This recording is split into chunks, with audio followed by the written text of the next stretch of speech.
I need to say something before we go any further, and I want you to understand that it cost me something to say it out loud.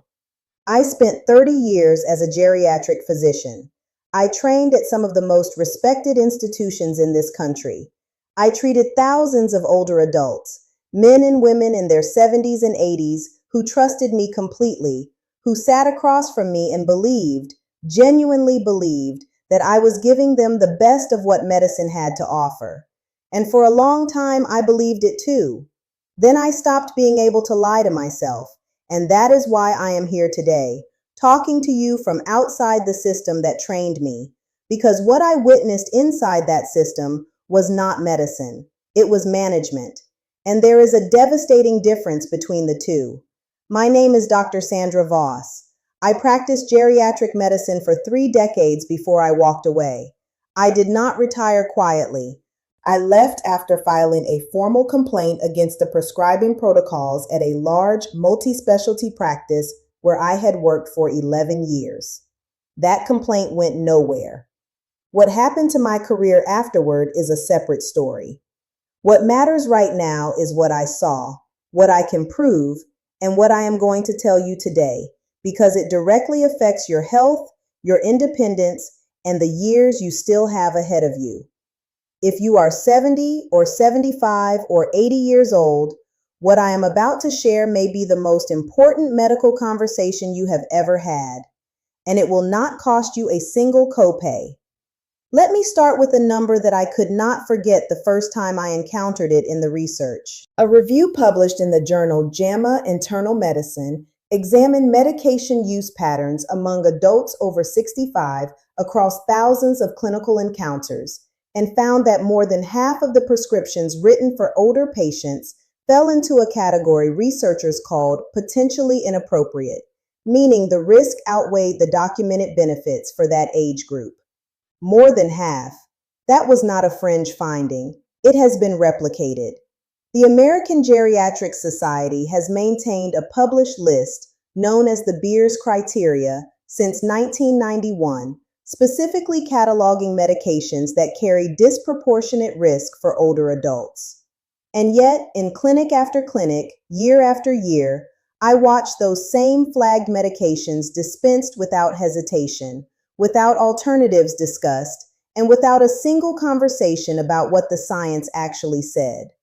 I want you to understand what that looked like from the inside, because it was not dramatic. It did not feel like negligence in the moment. It felt like efficiency. A patient came in, they had 5 complaints, you had 12 minutes, you had a protocol, you had a prescription pad. The system rewarded throughput. It did not reward sitting with someone for 40 minutes to taper them off a sleeping medication that was quietly destroying their balance and eroding their memory. There was no billing code for that. There was no metric being tracked. There was, however, a metric for patient volume and for adherence to formulary guidelines that often aligned more closely with what certain pharmaceutical contracts covered than with what aging physiology actually required. I had a patient I will call Lorraine. She was 73 years old, a retired school teacher from a small city in the Midwest who had been my patient for 4 years when I first started asking serious questions about her medication list. Lorraine was on 7 prescription medications. She had been added to each one incrementally over a decade, each prescription written by a different specialist who had never spoken to the others. She came to me complaining of confusion, persistent fatigue, and 2 falls in 6 months. She had been told by another physician that these were signs of advancing age. She had accepted that answer because she trusted us. She had no reason not to. When I sat down with her full medication list and cross-referenced it against the current geriatric pharmacology literature, I found that 3 of her 7 medications carried documented risks of cognitive impairment in adults over 65. One of them, a muscle relaxant she had been on for 8 years for a back condition that had since resolved, was listed explicitly in the Beers criteria as a medication to avoid in older adults due to its association with increased fall risk, confusion, and motor impairment. She had been having falls. No one had looked at the list. I spent 6 weeks working with Lorraine to carefully taper and discontinue the three most problematic medications under close monitoring. Within 90 days, she told me the fog had lifted. She had not fallen once. She was sleeping better without a sedative. She had started walking again. That was not a miracle. That was basic geriatric pharmacology being applied correctly, for possibly the first time in years. Lorraine was not exceptional. She was ordinary. I saw versions of her story 3 or 4 times a week, and that is what eventually broke something in me, because the problem was not rogue physicians making isolated errors.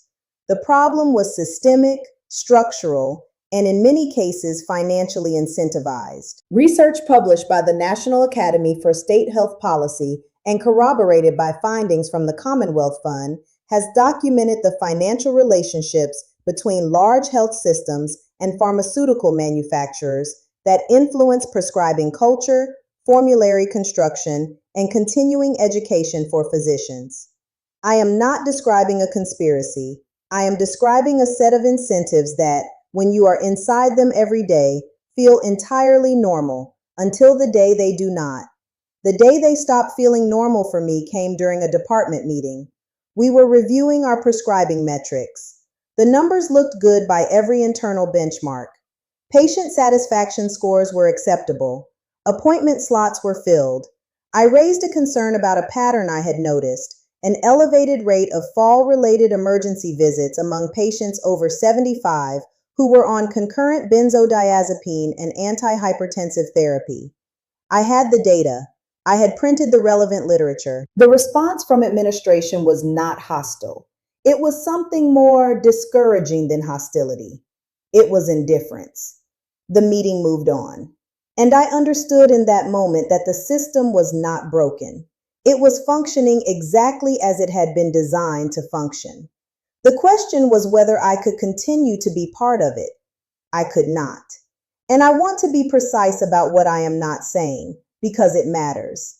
I am not saying that every medication prescribed to older adults is harmful. I am not saying that physicians are deliberately hurting their patients. The vast majority of the physicians I worked alongside were genuinely trying to help. What I am saying is that the infrastructure around them, the time pressures, the prescribing guidelines, the metrics and financial structures creates a systematic bias toward intervention over observation, toward prescription over lifestyle modification, and toward treatment of individual symptoms over evaluation of the whole person. And for aging bodies, that bias carries a specific and serious cost. Here is what the research has consistently shown, and I want you to hold this. A major analysis published in the British Journal of Clinical Pharmacology, examining data from over 80,000 older adults, found that polypharmacy, defined as the concurrent use of 5 or more medications, was associated with a significantly increased risk of falls, cognitive decline, hospitalization, and mortality in adults over 65. 5 or more medications. According to data from the Centers for Disease Control and Prevention, approximately 40% of adults over 65 in the United States take 5 or more prescription medications simultaneously. That is not a marginal group. That is nearly half of the senior population in this country. And the risks compound with age because after 65, your liver and kidneys metabolize drugs more slowly, meaning standard adult dosages can accumulate to disproportionate levels in an older body. Drug interactions that might be mild in a 40-year-old can be serious in a 75-year-old. This is not obscure knowledge. It is in the pharmacology literature. It is taught in medical schools. It is frequently not applied in clinical practice at the speed and scale that it needs to be. What I want to give you today in this first part of our conversation is clarity, not fear. Clarity. Because there is something that the system rarely offered my patients, and that is the full picture. Not just what a medication does, but what it costs. Not just what a diagnosis means, but what alternatives exist. Not just how to manage decline, but how to challenge the assumption that decline is inevitable at all. because the science on that final point is extraordinary. And it is one of the things that was most consistently left out of the conversations I watched happen between physicians and their older patients. Studies from institutions including the University of Pittsburgh, Stanford Center on Longevity, and the National Institute on Aging have documented repeatedly that the aging body retains a remarkable capacity for adaptation, improvement, and recovery when it is given appropriate inputs, and specifically when it is not burdened by interventions it does not need. If you are still with me, I want you to stay for the second part of this conversation, because what comes next is what I learned after I left, what the research showed when I had the time to actually read it without a waiting room full of patients behind me, what I would tell every single person over 70 who sat across from me if I had had the freedom to say it without a 12-minute clock ticking on the wall. I am going to talk about what your body is genuinely still capable of at this stage of your life. What specific habits have the most robust scientific support for extending not just your lifespan, but your functional independence, and what you should be asking your doctor that most physicians are never asked. If this is the first time you are hearing any of this, it will not be the last. Subscribe to this channel because I release new content every week, and every single video is built on the same foundation as this one: the science, the truth, and the respect that you have always deserved from the people who were supposed to be taking care of you. What the system never gave my patients was time. Time to ask the question underneath the question. Time to sit with the full picture of what was happening inside their bodies and what specifically could be done about it without adding another prescription to an already crowded list. What I am about to give you now is exactly that. And I want to start with the thing that surprised me most when I finally had the freedom to read the research without an administrator's timeline hanging over my shoulder. The aging body is not a machine in decline. That framing, which I absorbed without questioning it through years of medical training, is not just incomplete, it is contradicted by some of the most robust longitudinal data in modern gerontology. Researchers at the National Institute on Aging, tracking adults well into their 80s and 90s, have documented something that should have restructured the entire clinical approach to geriatric medicine decades ago. The body's capacity to respond to appropriate stimulus, to build muscle, to improve cardiovascular efficiency, to generate new neural connections does not disappear with age. It slows. It requires more deliberate input, but it does not stop. And the interventions that activate it most powerfully are not pharmacological. They are behavioral. They are lifestyle-based. They are, in most cases, free. That is not a coincidence. That is part of why they were never the centerpiece of the appointments I was conducting 12 minutes at a time. Let me tell you what the science actually says, because you deserve the unfiltered version. A landmark study published in the Journal of the American Medical Association followed more than 5,000 adults over the age of 65 across a 12-year period and found that regular moderate intensity physical activity was associated with a reduction in all-cause mortality that exceeded the benefit produced by several of the most commonly prescribed medications in that age group. Read that again slowly. The mortality reduction from consistent movement outperformed the mortality reduction from drugs that millions of older adults are taking every single day. Drugs with side effect profiles, drug interaction risks, and costs that none of those patients were warned about in full. I prescribed some of those drugs. I am not proud of that. I am telling you about it because you need to know. The mechanism is not mysterious. After the age of 65, skeletal muscle begins to decline through a process called sarcopenia, with research from the University of Southern California estimating losses of 1 to 2% of muscle mass annually and accelerating after 75. Muscle is not vanity tissue. Muscle is your body's primary site of glucose metabolism, meaning the less muscle you carry, the harder your pancreas works, the higher your blood sugar trends, and the more aggressive your inflammation profile becomes. Muscle also produces compounds called myokines during contraction, proteins that act as anti-inflammatory signals throughout the body, protecting the brain, the cardiovascular system, and immune function simultaneously. When I was practicing, I handed out statins and antihypertensives to older patients whose numbers would have responded, in many cases, to a structured resistance training program. 2 to 3 sessions per week of progressive resistance exercise using bands, light dumbbells, or bodyweight movements has been shown in a meta-analysis published in the British Journal of Sports Medicine, reviewing data from over 50 studies to improve functional strength by an average of 33% and reduce fall risk by up to 40% in adults between 65 and 90. 40% fall risk reduction. Falls are the leading cause of injury-related death in adults over 65 in the United States, according to the Centers for Disease Control and Prevention. We had the intervention. We were not deploying it at scale. We were writing prescriptions instead. The second thing I wish I had fought harder for inside those clinic walls is sleep.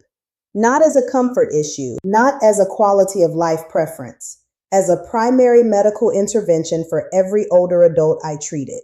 Research published in the journal Nature Aging found that consistently disrupted sleep in adults over 65 was associated with a 68% increased risk of developing Alzheimer's disease over a 7-year follow-up period, 68% from sleep disruption alone. The biology behind that number comes down to something called the glymphatic system, a network of fluid pathways in the brain that activates primarily during deep, slow-wave sleep and functions as the brain's overnight waste clearance mechanism. During that process, the brain flushes metabolic debris, including amyloid beta, the protein that accumulates in Alzheimer's disease.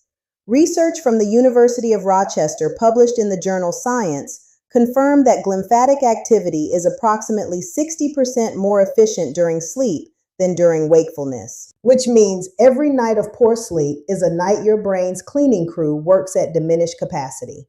And what were we doing in clinic when older adults reported poor sleep? In many cases, we were prescribing benzodiazepines or sedative hypnotics, medications that induce unconsciousness but actively suppress the deep, slow-wave stages where glymphatic cleaning occurs. We were treating the symptom in a way that worsened the underlying mechanism. I did not understand the full picture of this until I left and read the sleep neuroscience literature with uninterrupted attention.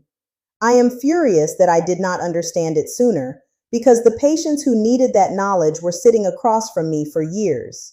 What actually supports restorative sleep in older adults is not complicated, but it requires consistency and it requires time to explain, two things the clinical encounter structure works against.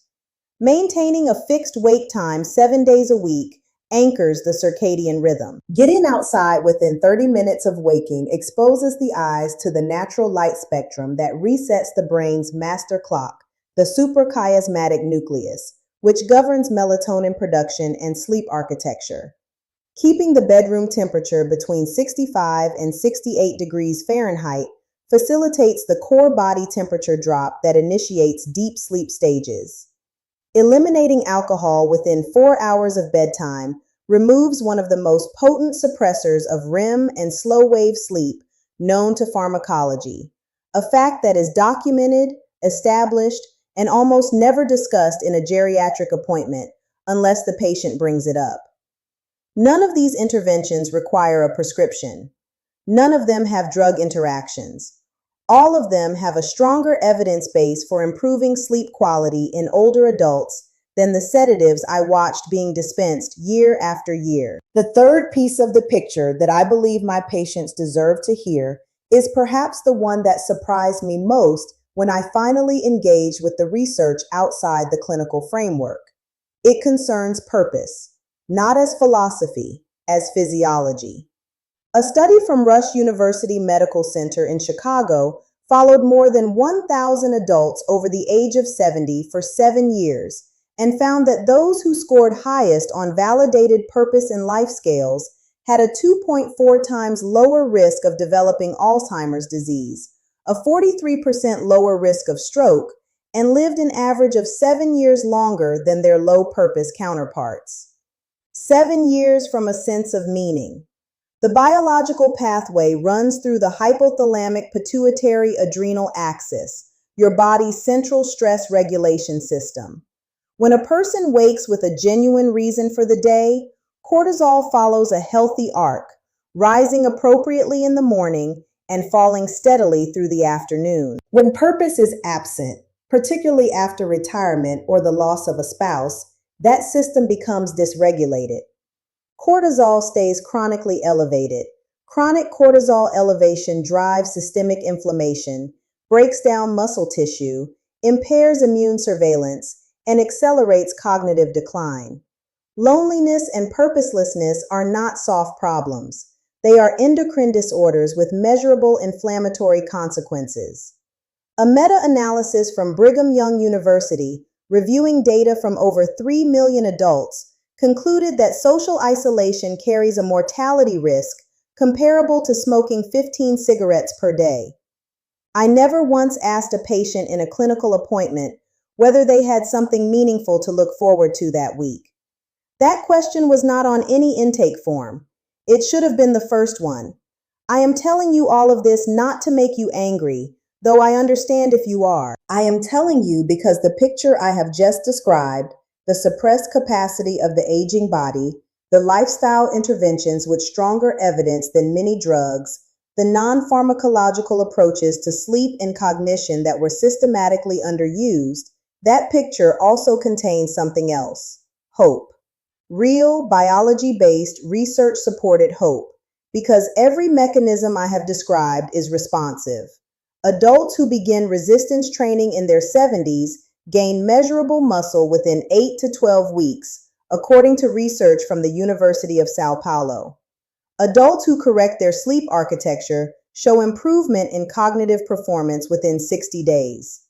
Adults who find new social connection and genuine purpose show improved inflammatory markers, improved cardiovascular scores, and improved cognitive function within months. Your biology is not finished responding to the choices you make today. That is not motivational language. That is what the data shows. What I want you to take from this conversation is not a supplement list or a new protocol. What I want you to take is a question. A single question to bring to your next medical appointment and to anyone who is helping manage your health. The question is this: is what you are recommending for me supported by geriatric specific evidence, and what is the non-pharmacological alternative? You are allowed to ask that. You are allowed to expect a real answer. And if the answer is a dismissal or a glance at the clock, you are allowed to find someone who will sit with you long enough to give you the truth. You spent decades taking care of everyone around you. The least the medical system owes you is the complete picture. I could not always give it to you from inside that system. I am giving it to you now. If this conversation gave you something today, information you have never heard framed this way before, I ask you to share it with someone you love who is navigating this season of life. Subscribe to this channel because I will keep bringing you the research, unfiltered and without a waiting room clock. And leave a comment below telling me what you wish your doctor had told you years ago. I read every single one because your story is exactly the reason I am still doing this work.